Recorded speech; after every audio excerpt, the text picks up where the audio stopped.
केवल मनोरंजन के लिए है। मैं किसी भी अंधविश्वास को बढ़ावा नहीं देता।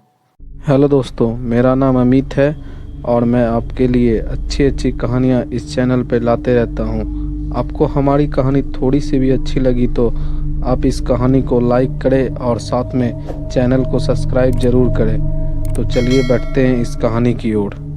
दोस्तों, अंकिता शर्मा जो कि एक सामाजिक कार्यकर्ता है, उसकी शादी पटना में हुई थी। शादी के 2 साल में ही उसका तलाक हो गया। अब वो अपने माता पिता के साथ पुणे में रहती है। अब वो एक संस्था के साथ जुड़ी हुई है, घरेलू हिंसा के शिकार होने वाली महिलाओं के सहायता करती है। शादी टूटने से कोई भी महिला खुश नहीं रहती है, लेकिन शादी करके जुल्म सहने से अच्छा है कि हम अकेले ही रहें। वैसे तो मेरे पति मेरे बहुत ही अच्छा ख्याल रखते हैं, लेकिन जब उनको गुस्सा आता है तो वो एक अजीब इंसान बन जाते हैं। उनकी आवाज़ में भारीपन आ जाती है, लेकिन मुझे ऐसा लगता था कि उनके गुस्से की वजह से उसको अंदर ऐसे बदलाव आते हैं, लेकिन ऐसा बिल्कुल नहीं था। उनके ऐसे भयानक रूप के पीछे की सच्चाई कुछ और ही थी। एक रात को मैं और मेरे पति सो रहे थे। वहाँ अचानक मुझे महसूस हुआ कि मेरे पति लंबी लंबी सांस ले रही हैं और नींद में बोल रहे थे कि मुझे माफ़ कर दो, अब बस करो, अब बस करो, मुझे अब छोड़ दो। जो भी हुआ उसके पीछे कुछ, उसमें मेरा कोई कसूर नहीं है। मैंने तुरंत ही उनको जगा दिया और पूछा कि क्या बात है, आप से कौन सी गलत भूल हुई है? आप नींद में क्या बोल रहे थे? मेरे पति ने बात को टालने की कोशिश की और कुछ भी बोले बिना ही सो गए। मैंने फिर से वही सवाल किया। उस समय वो गुस्से में आके मुझे एक जोरदार चांटा लगा दिए। ये पहली बार हुआ था कि उन्होंने मुझे पर हाथ उठाया हो। उसी रात को मैंने तय कर लिया कि मैं यह रहस्य को जान के ही रहूँगी।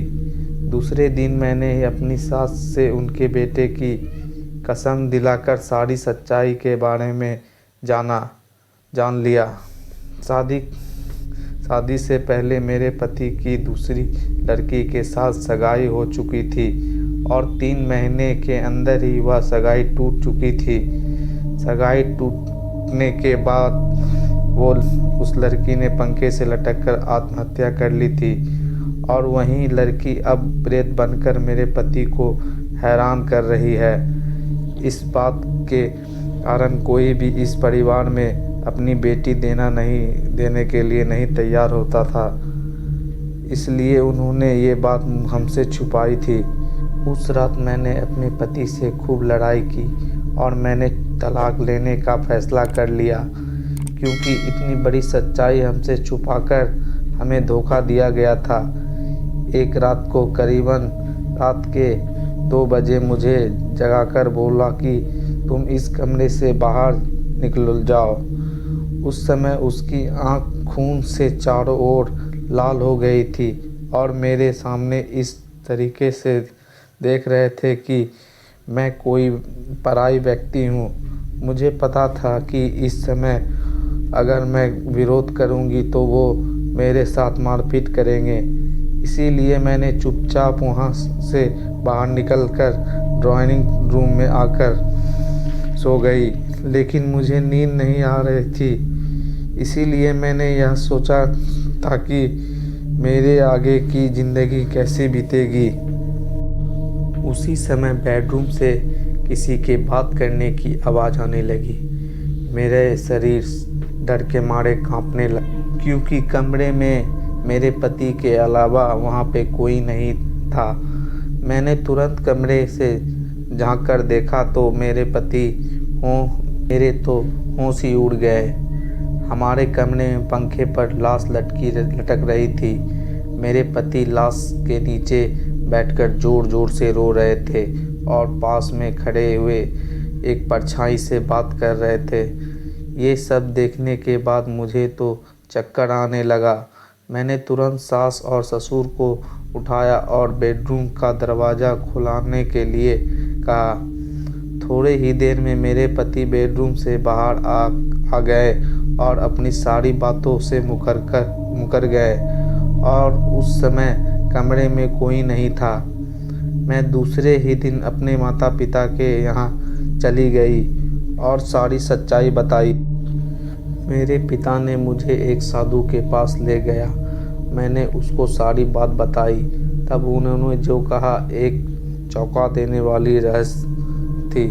उन्होंने मेरे पति के कुंडली देखकर बोला कि जिस लड़की के साथ तुम्हारे पति की सगाई टूट गई थी वो तुम्हारे पति और घरवाले के शान के खिलाफ के कारण, और तभी से वो लड़की एक प्रेत बनकर उन सब से बदला ले रही है। तभी उस लड़की ने प्रेत आत्मा तुम्हारे पति के शरीर, मन और दिमाग पे कब्जा कर रखा है और वो कभी भी अपना बदला लेने के लिए कभी भी हमला कर सकती है। मैंने दूसरे ही दिन मैंने तलाक लेने के लिए कागजात तैयार करा लिया।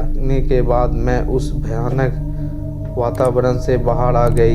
मेरी खुशनसीबी है कि मैं जिंदा और सही सलामत हूँ, क्योंकि मुझे लगता था कि मेरे पति और उसकी पहले की मंगेतर मेरी जान ले सकती है। अब मैं अपनी ज़िंदगी में बहुत खुश हूँ। दोस्तों, आपको यह कहानी कैसी लगी आप कमेंट में ज़रूर बताएं। जय हिंद।